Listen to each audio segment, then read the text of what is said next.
Bismillahirrahmanirrahim. Rabbi zidni ilman warzuqni fahma. Ya Allah, tambahkanlah kepadaku ilmu dan berilah aku karunia untuk dapat memahaminya. Soal nomor 1. Adanya wabah COVID-19 di dunia 2 tahun terakhir ini yang menyebar ke seluruh penjuru dunia dengan cepat adalah menunjukkan bahwa Allah Subhanahu wa taala benar-benar bersifat A. Adam, B. Sama, C. Qudrat, D. Kalam. Jadi jawaban yang paling tepat adalah 3, 2, 1. Qudrat. Ya teman-teman, ini pembahasannya. Adam artinya tiada. Sama artinya mendengar. Qudrat artinya berkuasa. Kalam artinya berfirman. Jadi jawaban yang paling tepat adalah C. Qudrat. Kita lanjut soal nomor 2. Salah satu fungsi hadis terhadap Al-Quran ialah bayan taudih. Bayan taudih artinya A. Melengkapi keterangan Al-Quran, B. Merinci ayat-ayat Al-Quran, C. Menerangkan maksud dan tujuan Al-Quran, D. Memperkuat pernyataan Al-Quran, E. Menerangkan ayat-ayat yang umum.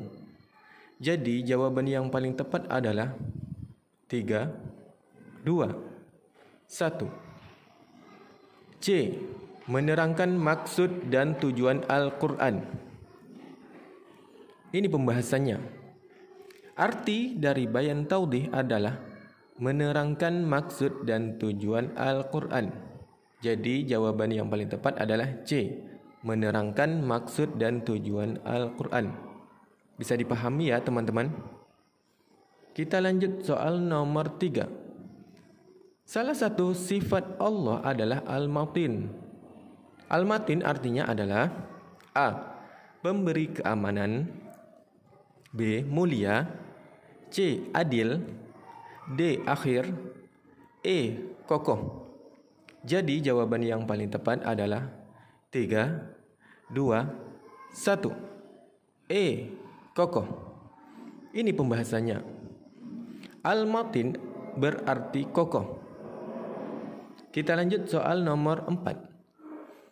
Allah Maha mengumpulkan merupakan arti dari A. Al-Jami, B. Al-Ad, C. Al-Akhir, D. Al-Azim, E. Al-Aziz. Jadi jawaban yang paling tepat adalah 3, 2, 1. A. Al-Jami. Ini pembahasannya. Al-Jami artinya Allah Maha mengumpulkan. Bisa dipahami ya teman-teman? Kita lanjut soal nomor 5. Al-Quran sering disebut berfungsi sebagai hudan. Kata hudan yang dimaksud berarti A. Hiasan, B. Petunjuk, C. Penerang, D. Penyempurna, E. Ketetapan. Jadi jawaban yang paling tepat adalah 3, 2, 1. B. Petunjuk. Ini pembahasannya. Hudan artinya petunjuk. Jadi jawabannya adalah B. Petunjuk. Kita lanjut soal nomor 6. Metode penafsiran dengan membatasi pemahaman ayat disebut dengan istilah A. Tafsili, B. Tahlili, C. Maudhu'i, D. Takriri, E. Ta'wili. Jadi jawaban yang paling tepat adalah 3, 2, 1. C. Maudhu'i. Ini pembahasannya. Metode tafsir maudhu'i merupakan metode tafsir yang berusaha mencari jawaban Al-Quran dengan cara mengumpulkan ayat-ayat Al-Quran yang mempunyai kesamaan tujuan. Bersama-sama membahas topik atau judul tertentu dan menertibkannya sesuai dengan masa turunnya serta selaras dengan sebab-sebab turunnya. Jadi, jawaban yang paling tepat adalah C, maudhu'i.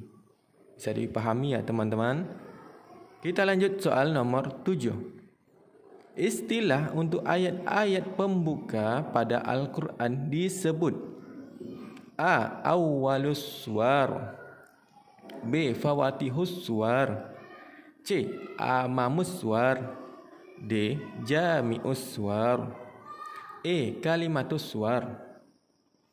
Jadi jawaban yang paling tepat adalah 3, 2, 1. B. Fawatihus suwar. Ini pembahasannya. Asroru fawatih as-suwar atau rahasia ayat pembuka surat. Jadi jawaban yang paling tepat adalah B, fawatihus suwar. Bisa dipahami ya teman-teman? Kita lanjut soal nomor 8. Sampai saat ini kita masih mengenal istilah Al-Quran gundul, yaitu yang ditulis atau dicetak tanpa menyertakan tanda baca. Orang yang pertama berinisiatif memberi tanda baca dalam Al-Quran ini adalah A. Al-Khalil, B. Muawiyah, C. Abu Aswad ad-Du'ali, D. Abu Hasan al-Ash'ari, E. Abu Masyur al-Maturidi.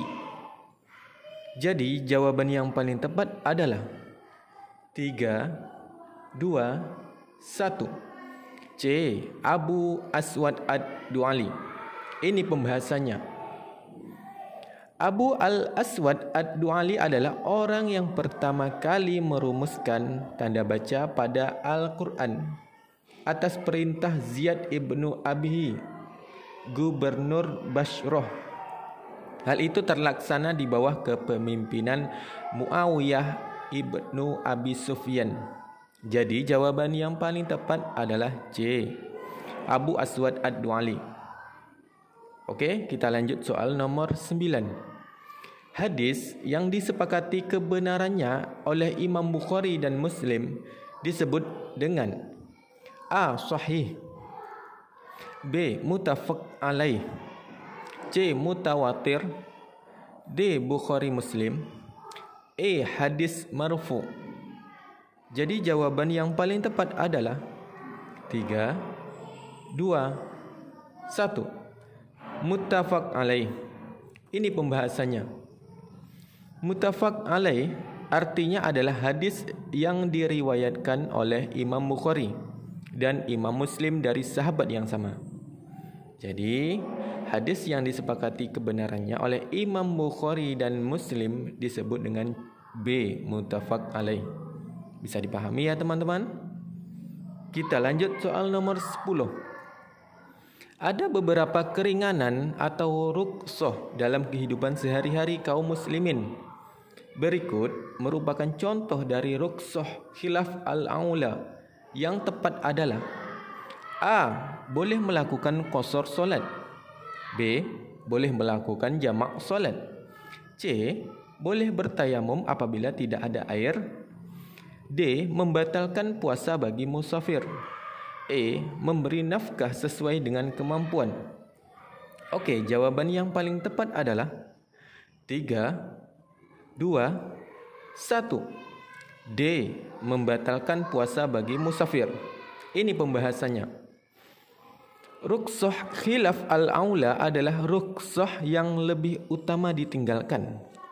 Salah satu contohnya adalah kebolehan membatalkan puasa bagi musafir. Meskipun dirinya merasa mampu untuk berpuasa, tidak berbahaya bagi dirinya. Jadi jawaban yang paling tepat adalah dari rukhsah khilaf al-aula adalah D. Membatalkan puasa bagi musafir. Oke, itu tadi 10 soal P3K dan pembahasannya. Semoga untuk tahap 2 ini kita diberikan kesempatan untuk lulus. Amin.